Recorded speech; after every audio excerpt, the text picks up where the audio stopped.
Hi guys, welcome back to Skincare Anarchy. This is your host Ekta, and I have another wonderful guest for you guys today. I am super excited because this brand has been definitely on my radar for a long time, and there's really true brilliance behind it. So without further ado, I want to introduce you guys to Philip Taylor, who is the founder for Carbon Theory. Welcome to the show, Philip. I am so honored to host you. Oh, you're too kind. You're too kind. It's fabulous to be here. I want to get started, and I ask everybody this, and I know it's getting kind of old, but I want to know everything. I think the more I can understand about you and your background and your vision, the more we can understand your brand. So could you get us started with just what led you to this and all the good things? Absolutely. Well, I don't know how far you want me to go back. I guess for me, As long as you want. We have as all long the as I time in the want. world. All right. To give you a sort of a bit of a heads up, when I left school when I was 16, I actually did an engineering apprenticeship, which was a manufacturing engineering apprenticeship, and I've always been fascinated by products. I guess ever since I was very, very young, I've always been fascinated by branding as well. I was obsessed with Nike as a kid. I'm still obsessed with Nike. Me too. Yeah, exactly. And I think sort of growing up, and I went into a series of sales roles over the years, and I just had this sort of background, which was an interest in manufacturing and an interest in branding and an interest in sales. And I think that's what sort of led me to the opportunity of coming up with the brand. But I think what the key thing for me was, if we go back to around 2016, Yeah. a lot of media in the UK circles around breakouts and acne in the mainstream media, and it always fascinated me as a kid when I had breakouts that there was nothing on the shelves that was just great for a 15 or 16-year-old kid, and that Yeah. didn't burn your face off. That wasn't one of these big pharma brands that which filled with all sorts of nasties, and I think that's where the initial idea came from. And I remember reading something of these awful stories about these poor young kids that were going straight on these really aggressive medications and taking these pills that just play havoc with your body as a young person. And Yeah. and I just thought to myself, why isn't this something that's just on the market that is accessible, super effective, natural ingredients that just get your skin as clean as possible, and does the job it's supposed to do? And that's where the Yeah. vision came from for Carbon Theory. Wow. I love that. And I love that you said what you said about the medications, because even being in the medical field, I am a huge advocate for skincare because of that reason. Exactly. I think that there are so many options that are untapped, right? And Absolutely. putting something like Accutane in a child's body is some of the most it can be so detrimental, to their reproductive organs, to so many different aspects of their overall health. So I completely agree with you. I want to actually ask you, like, when you were first coming up with the ideas of the products that you wanted to make, like, what was the initial vision that you wanted to really come out with first? Yeah, I think for me it was that thing around, like, looking at the space, looking what was in the market, what was missing. And I Yeah. guess for me, when I was a kid, like, bar soap was always the thing that you used to wash your face, and it hasn't been trendy for a long time. I Mm. guess for like the last 20 years, 30 years, people have sort of moved towards liquid soap, I guess from a practicality sense as well. But I think, there was, when walking around the shelves in Boots and sort of doing an evaluation on the market, is it what was going to pop out on those shelves that was going to make the difference? And to me, it was a bar of soap. And not only that, something that was delivered in a pack that looked clinical, that looked like it came out of a lab, that looked like it was effective, with Yeah. simple instructions and super clear, that would connect with that audience. Because we see so many wonderful brands that I admire, that I see on the shelves today, single ingredient brands. And these are very complex products. Yeah. Where you're recommended to stack a routine and do all this sort of thing. What I wanted to create was something that was sort of a one-stop shop of, this is exactly what it says it does. It's going to solve the problem that you're looking for, and it's super approachable, and you can just pop it in your bag and take it home, and hopefully it'll do the job it's supposed to do. And that's Yeah. where the vision came from for the which is the initial, our cleansing bar, which I do describe as iconic now. I do think we have the ability to say that. Yeah. Heck yeah. Yeah. Well, I mean, that was the thing. So for me, it was, it was around this cleansing bar. And so how it all began was I bought a load of soap ingredients online, and believe it or not, and I watched a lot of YouTube videos on how to make soap. So I made the first bars of Carbon Theory in a kitchen in Islington in London. Wow. Yeah, so just over sort of, what's that, pushing 4 years ago. And I'll be honest with you, it's not a very pleasant process. It's quite dangerous. It creates heat, it creates energy, and particularly because I had charcoal in the product, it's incredibly messy. And we used to have a beautiful white resin sink, which no longer exists because it was embedded in the charcoal. But what the process did, it gave me an understanding of how to develop the product, how the product was made. And then I got these samples out of it. And I shared these samples with some colleagues that I was working with, and they were like, look, it's pretty cool. We like it. Visually looks cool. If you could, get this right, you could be onto something. And that's where the sort of journey began. That's amazing. I love that. And I think that the way like some of the best products, whether it's in this industry or not, are really through trial and error. So I really like that, you took the first step and you experimented. I mean, people talk about, well, we don't want skincare, that's like from somebody's kitchen, but it's like, Yeah. you don't understand. If you do your homework and that founder is understanding the chemistry, they're understanding the reactions. And, you mentioned like the energy that comes out, and the more you understand, we become almost like micro, experts in in these areas, right? So I absolutely love that. And one more thing I want to talk about is how great Carbon Theory is for all of the young men out there, because I know that there Absolutely. seems to be a hindrance, right? Like there's a stigma around skincare that it's only for women, it's only for for girls, but that's not true. So, can you talk to me about a little bit about that? Is like, how have you approached, really marketing this to, young men and the male demographic? Absolutely.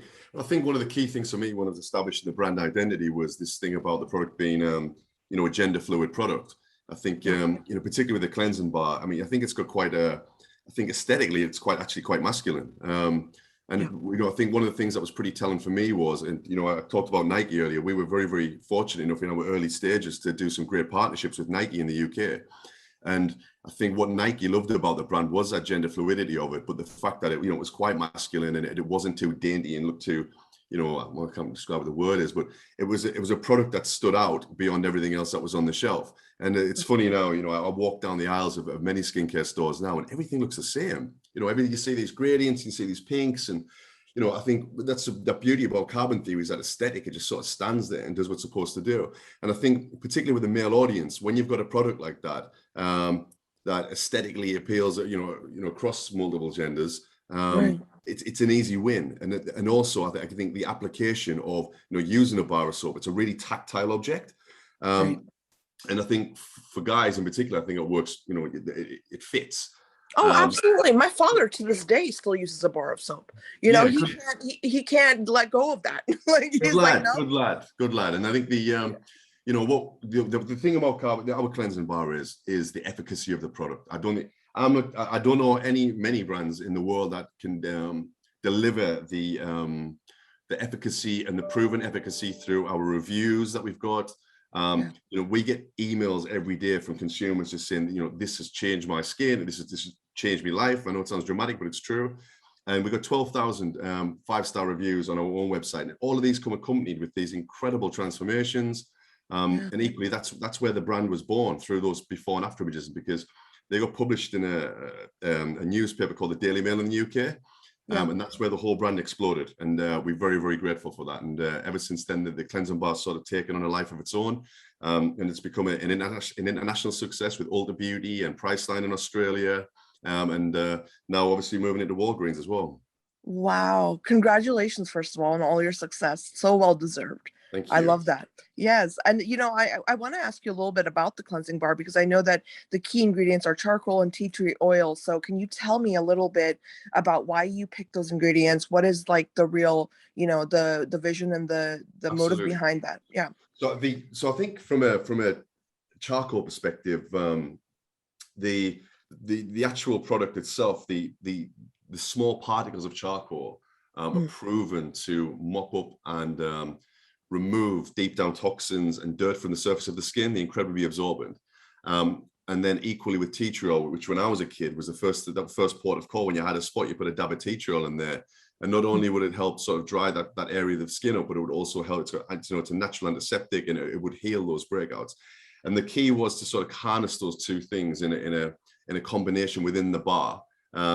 Equally, I know there was concerns around cleansing bars about hydration. So we added shea butter to the bar as well. And we work with an incredible lab and manufacturer based in Glasgow in Scotland called Soapworks. And the business was set up by Anita Roddick, who founded the Body Shop. Yeah. So we know that the soap that we're getting out of Soapworks is the best soap in the world. And the guys that manufacture that, so very kindly, when I brought to them the idea and the samples that I had actually undertaken, they helped me develop the commercial formulation for the product. So, and we just, being honest, we absolutely struck gold with the product. And I'm super grateful for those guys. But yeah, so that's where the magic began. So three simple active ingredients that we brought together to transform breakout and acne prone skin, and it's been proven to do that. I love that. I love that you kept it simple. I love that you kept it, really true to science. I mean, Absolutely. for me as a scientist, like that's what I really admire about, brands such as yours is that, when you keep things simple and you really focus on the science, there are so many wonderful things can come out of that. Now, I know you have also a facial cleansing wash, which seems to be very similar to the cleansing bar. Is that like, Absolutely. so what is that? Like, what's the difference between the two? Well, they're pretty much the same product. So it's what we found is that we've had phenomenal success with the cleansing bar globally, but we've also always had that audience who will never use a cleansing bar. I've spoken to people before, and I've had conversations with people that just said, well, I would never use a cleansing bar in my regime. Well, that's fine, absolutely fine. But I think from a practical sense as well, believe it or not, when we talk about millennials and Gen Zs, they don't know what a soap dish is. And so hey, now I'm a millennial. I know what a soap dish well, is. that's good. But I'm glad you do, because I'm glad you do. But many don't, and we keep getting messages going, "Oh, you should sell, sell something that we can put this bar of soap on." And it's like, because it puts black on the sink. So it's like, okay. But the other thing that we did as well is with the pack that it comes in. It's a resealable pack. So you can pop the soap back in there, it keeps it sterile, and it's great for travel. But what we wanted to do was just really harness the power of the cleansing bar and really pick up that audience that, didn't want to use a cleansing bar and get the same quality of ingredients in there, the same efficacy, but in a practical face wash. And I think we've achieved that. It's been super successful. In Boots in the UK, it's rivaling the sales of the cleansing bar, which we never ever thought we'd see, but we're very glad that it is. I love that. And I also wanted to ask you a question, because just for my own curiosity, is the difference between the UK and like the US when it comes to, launching products. Like, can you talk about some of the, the things you had to go through to get the line together, to get everything together the way you wanted? I mean, what were some of the hurdles, if you don't mind my asking? Yeah, I mean, I think we've been very fortunate in that in the US, we've been in a very good position in terms of our SKU line and our entry into stores, because when we first launched into Boots in the UK, I approached Boots with the idea of Carbon Theory, the cleansing bar. I think it was just late in 2017, and we were on the shelves in February 2018. We launched, and I launched into a category called Beauty Finds, which is a test category for Boots. So you have you've got the one product that went in there to 180 stores, and you have 20 weeks to sell as much as possible to try and impress them. And only 1 in 20 brands gets out of that category. Oh, wow. Yeah, so it's a tough place to be, and particularly, we were in a position where we didn't have any cash to promote the product, so everything we were doing was on social. Every penny that I had been tied up in the stock, and so what happened was we were selling for, I think, for 2 months, and the numbers were sort of ticking over fairly well. And then again, the magic started to happen when our consumers started to send us the before and after images of the transformations from using the product. Now, I'll be absolutely honest with you. I knew the product would get your skin clean. I did not realize it could do what it does. So I hit a bit of a gold mine there with that one. And I couldn't believe what this product was actually doing. So we took those images, and as I mentioned previously, we took them to the Daily Mail. The Daily Mail published a piece that said, miracle cleansing bar, £6 from Boots, and selling out all over the place. And that's when the whole thing just exploded. And Boots sold 3 months worth of stock in 3 hours. Wow. Yeah, it was like a movie moment. I think we did 3,000 orders online before we had to shut the website down because we didn't have any stock left. So from that point, Boots are actually out of stock for 5 or 6 weeks, which now it sounds like a nightmare, but it's actually a good problem to have, because Boots saw the demand for the product was there. So what that enabled me to do was firstly, have the ability to have some money in the bank, because we'd actually sold something online. I could go back to our manufacturers, and we opened a pre-order, and I think we did something like 4,000 to 5,000 orders on pre-order before the product even came back. So Wow. so the magic was there. So we sort of scaled through boots and introduced the moisturizer, then the face mask, and then the tonic. And that was, you know, a longer project than what we've done with the US market. So we started in 180 stores in Boots. So we're up to 1,200 stores in Boots. We pretty much maxed out what we can do there. We've got the top shelf position in Boots as well, which is fantastic. And then going to the US with Ulta Beauty, we were in a really, really good spot where we had a, you know, an established product line with proven sales figures, and enabled Ulta to have the real confidence in us to go in there, and they give us a really great spot. And we actually entered into their Sparked category, which was brands that have really had some great coverage across social media and some great PR coverage. So there was already identity behind the brand. Ulta is an absolutely wonderful retailer that really, really backed us. We had incredible exposure in store as well. We had some great display stands that they sorted out for us. Unfortunately, we sold out within 7 days of the full line in Ulta. So that was just absolute madness. Yeah. And then so we were in 760 stores in Ulta, and then they doubled our store count after only 6 months. So the brand has transferred so well to the US. We've been super. Well, you know, good product speaks, you know, honestly, Exactly. Philip. It's like good science and good product speaks, and there's no, you know, there's no substitute for that. I think, you know, and that's something I really try to relay on this podcast is, you know, when you're looking for skincare products, for everyone listening, look for the reviews. You know, the reviews on your website are just, you know, they speak for themselves. You know, the before and after pictures. This is insanely good. Like the results that you've gotten, you know, that people have sent in. So, Yeah. you know, when you're doing your homework, you know, everyone listening, make sure you check out the websites and, you know, check to see if there's real people who've benefited, you know? Yeah.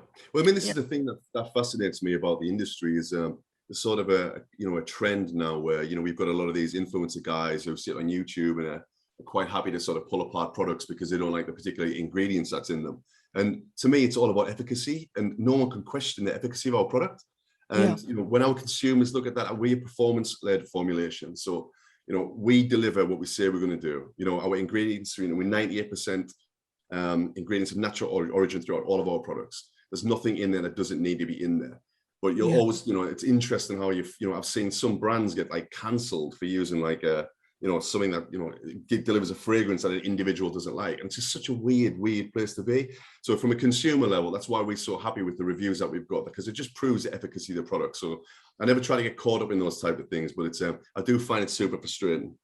Yeah. No, I think that, you know, efficacy is definitely something that needs to become more, you know, talked about in this industry. You know, there are a lot of things for me, like, you know, from the science perspective that I look for in a brand. It's like, and one of the best ways to tell if it's working is the reviews. You know, it is. Absolutely. I mean, at the end 100%. of the day, everyone wants to talk about clinical trials. Everyone wants to talk about all these like studies, but it's like, you know, to do a cohort study itself, like, if you think about it, this is in a way a cohort study. When you release a Absolutely. product and then you have people who are, you know, using it, testing it, showing you the results, that is a full-fledged cohort study right there. So, you know, Absolutely. I think that we, you know, the industry needs to be a little bit more, you know, understanding and realize that there are a lot of facts behind, you know, what you've created here. So, you know, I want to move on and actually ask you. So I realize that the brand is very focused on acne prone skin. What about like hyperpigmentation? Because I know that that often comes with acne, you know, especially like cystic acne. A lot of people deal with that, you know, especially darker skin tones. So have you thought about moving into that category with hyperpigmentation products?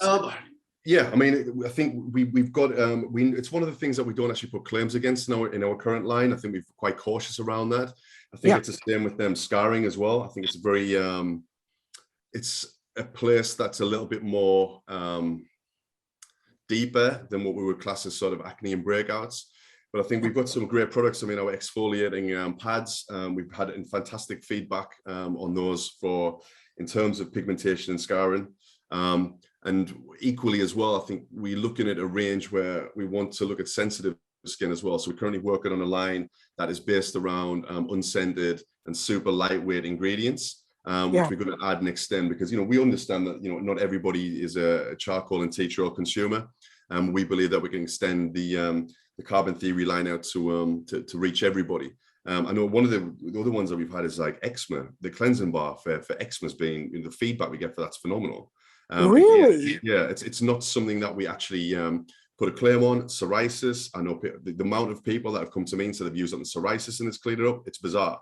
But it might be interesting Yeah. to do, yeah, a study on that. But for whatever reason, that cleansing bar has this magic formula that just does what it's supposed to do. And that, we won the Allure Best of Beauty Award for the cleansing bar, which absolutely blows my Yeah, mind. no, I noticed that. Congratulations on that. I mean, Allure always picks the best. So, it's well deserved, and I love that you guys have gotten the recognition you deserve because, honestly, it's one thing to come out with a product that's very shiny and you know what I mean, like looks good on a Exactly. vanity, but it's a whole different thing to come out with a very good product. And it's a segue into me asking you about your packaging because I absolutely love it. I think Yeah. it's a beautiful approach, especially like I was noticing your masks are in this pouch and Yeah. pouch like structure. So when you were doing that, was it because of sustainability or what was your reasoning behind how you package Yeah, the product? it's a two-part approach. One, I think from an aesthetic perspective, I think I was the first ever person to put a mask in a sort of fluted pouch like that. Yeah. Well, I'd like to think so. Well, hey, that's a huge thing. You Yeah, started a trend. yeah, but everyone was like, we've never seen that before. Like, and every retailer we spoke to, I've never seen that before. I've noticed some bigger retailers do it since, but they hadn't done it before. But one of the things, yeah, we talk about sustainability. Those pouches have 60% less plastic than a plastic tube or a plastic bottle. So it's so from a sustainability level, we working as a brand super, super hard to do that. Equally, we introduced a paper wrapped cleansing bar from the demands of our consumers. Our new cleansing wash, the tube is actually made from sugarcane. So another sustainable material, 100% recyclable. So everything we do as a brand, we very much focus on the sustainability element. And I think it's the only way that you really can go forward at doing that. Wow. Yeah, no, I think that I like that you mentioned sugarcane. I was raised in India and I remember in the villages, sugarcane is a huge thing, not only Absolutely, for yeah. It's the life yeah, not source. yeah, it is. It really is. I love that. I love seeing like, good wholesome ingredients, you know what I mean? And us discovering the potential, I talk a lot about my research with, like certain extracts and stuff, and I won't rant here about that, but what I've realized in my scientific journey is that, some of the most simple ingredients and simple things that are naturally occurring, that's really the key to like some of the biggest discoveries. So when Absolutely. you mentioned eczema and psoriasis, that's amazing. And I think I've read a little bit about that. I'm not making any claims, just disclaimer, but I know I've read about how charcoal, activated charcoal, is very gentle on the skin, and it's antibacterial, and I know that can maybe help with things like eczema and psoriasis. So Absolutely, yeah. yeah, And I mean, yeah. it astounds me the feedback that we get, the reviews that we get. It's beyond my wildest expectations at what the product can do. But we don't make bold claims against it, but the feedback's certainly there that it can really really help with those conditions. Absolutely, and the literature is there too. The literature Exactly. supports you. Yeah. So I wanna ask you, like, what's your long-term vision for Carbon Theory? What is the big goal in mind? Yeah, I mean, the big goal for us is to keep on going and doing what we do, and I think it's bizarre. I still can't get my head around. We start with one product just over 3 years ago, and now we have full lines in like 6,000 stores across 4 continents.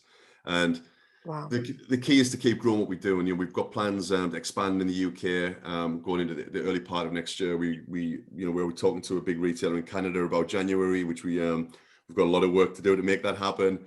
And then beyond that, we've got Asia, we've got Europe, and it's really to make Carbon Theory the #1 brand in the world for accessible acne and breakout treatment. Yeah. And we believe we've got a great team that can do that. And I think the vision is to try and sort of look at these big pharma brands and hope one day that there's an acquisition there for those guys, because we want to go out there and destroy those other brands that burn kids' face off. And Yeah. Yeah. exactly, and if we're the brand that takes the place of one of those, then we've done our job. And I think for me, with the cleansing bar, we just want to make that this global iconic product that provides affordable, proven treatments to young people globally. That if I always say that if I was some kid in like Idaho or Nebraska, was suffering from acne and breakouts and had $10 and I could find something I could do to treat what I had, and it would Yeah. last me for like 3 months, that would be a godsend to me. And Yeah. Yeah. Yeah, and it's that's why I really love that product, and I just want to take it on its journey and just do as much as we can with them. Yeah, and I absolutely support 100% what you're doing. I mean, your price points are phenomenal. The accessibility that you've created for your brand is phenomenal. I mean, it really shows that you care about people's skin health, and it really shows that you're trying to provide solutions, and Absolutely. yeah, yeah. Like So I as know, you like know, when I was younger, I remember like no hate towards Neutrogena, not Neutrogena, sorry, Clean and Clear, but like I remember, being a kid and having that same problem you just described. And I went to like my local pharmacy and I picked up Clean and Clear. And unfortunately, it just didn't suit my skin. You know what I mean? And it made me break out even more. And I absolutely, remember yeah, even as a child thinking, like, well, I felt like betrayed. You know what I'm saying? Because I knew that the 100%. company was huge and I knew that they had all these resources. But I was like, then why did this make my skin worse? So that can be such a huge detriment to a child's like self confidence. You know what I mean? Yeah. 100%. And the other, you made exactly what you just said there. I think one of the things for me about, again, with the industry is that, a lot of people have this aspiration to be sort of in Sephora and these sort of elevated retail beauty experiences. And the Yeah. reality is we know very, very much who our customer is, and our vision for the product and where it should be, and given that accessibility. So whilst we've had the good fortune of working with Ulta in the US, we know that when people look for a solution to a problem, they go to a pharmacy. And Yeah. that it's same, absolutely the same in the UK with Boots. And the other key thing is, as you've just mentioned, is so many parents buy our products for kids because they walk into a store and they'll walk into Boots in the UK and they'll Yeah. see the cleansing bar, they'll see the cleansing wash, and it explains exactly what the product's supposed to do. And then Yeah. we don't have any of this nonsense about acid this, acid that, and get 5 of these and try it with this. And it's super clear what it's supposed to do. So yeah, very much a farm, that we fit that pharmacy market, and we know that Walgreens is going to give us that expansion. Those 3,000 stores by October. There's so many more Americans that can go in there, get the product, and help. And that's what we want to do. Yeah, yeah. And also, I just want to throw out there for everyone listening, there's actually a lot of literature around cold preparations being used in pediatric dermatology because it's very safe for children. Yeah, And, charcoal is actually very safe for children, and especially for things like eczema and psoriasis that we were talking about. There's a lot of medical literature that backs that up, and dermatologists actually do utilize those approaches. We just don't hear about it, unfortunately. absolutely. So, I think you're doing much more than just creating a skincare line. You're really bringing a lot of untalked about medical topics to the forefront by this. You know what I mean? So That's good to I hear. would, Yeah. yeah, and I would love to see someone. If anyone's listening, if there's a PhD out there, I'd love to see you do like a study or something on Philips products. You know what I mean? Just to see the science. That'd be pretty cool. But yeah, I just want to commend you on a beautiful line, and I think you're doing a phenomenal job. And everyone listening, if you have not checked out Carbon Theory already, please make sure you do. Philip, just to close, I want to ask you for some advice for all the young men and women listening that want to go into entrepreneurship or, do something like this, Yeah, if you have any absolutely. words of wisdom. I think the amount of people that told me that people would never wash their face with a bar of soap. If I'd listened to them, I wouldn't be sat having this conversation right now, because there was a lot. And what I would always say: if you believe you've got the idea, you go with it, you run with it, and you just keep driving, and don't worry about where you're going to get to. Just keep on doing it till you get there, because that's been the key for me. Just not listening to anybody else and just believing in the idea that I had. And if you've got that focus, you've got that drive, and it's all about hard work. I'll be honest with you. When I first got involved with Boots, and you get 180 stores, and all of a sudden I get a spreadsheet to fill out a new line formula, which I had absolutely no idea what I was doing. I'd spend a lot of money, and I felt like crying, but I got past it. I got through it, and it's the best thing I ever did. But it's all about drive, determination, hard work, and just don't listen to anybody else. Just get out there, do it, and make it happen. I love that. Wow. I really love that. I completely agree with you. Yeah, that's some solid advice. If you're listening, please take heed to Philip's words. That is such good advice. Thank you so much, Philip. This has been such an honor hosting you. I'm a huge fan of Carbon Theory. Everyone listening, please go check out the brand. I will link everything in the art for this episode. And yeah, I hope you guys, leave some comments, leave some feedbacks. If you have questions for Philip's team, leave them in the comments section. We will definitely pass them along. And yeah, thank you so much for your time again. It's been an absolute pleasure. Thank you so much for having me. Thank you.